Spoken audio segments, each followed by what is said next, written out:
Nung isang araw, mamamalengke dapat ako. Kaya lang nung papunta na, napakainit. Buti na lang may nadaanan akong talong. Tapos naalala ko, meron akong giniling na baka sa ref. May naisip akong ulam na gagawin na napakasarap. Sobrang dali. Let's begin. Around 30 pesos to na talong. Hiwain natin ng pahaba. Babad muna natin sa tubig. Then, maghiwa na tayo ng panggisa.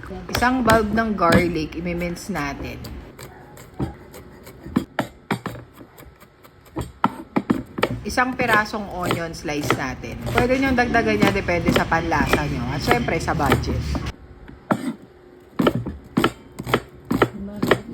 Gawin muna natin yung sauce para dire-diretso mamaya. 2 tablespoon oyster sauce, 2 tablespoon soy sauce, and 2 tablespoon liquid seasoning. Around 2 tablespoon of honey, 1 teaspoon pepper, and 1 tablespoon sesame oil. On a medium heat pan, fry na natin yung talong until golden brown. Tapos set aside. Bawasan nyo yung mantika, then ilagay nyo na yung ground beef. This is half kilo.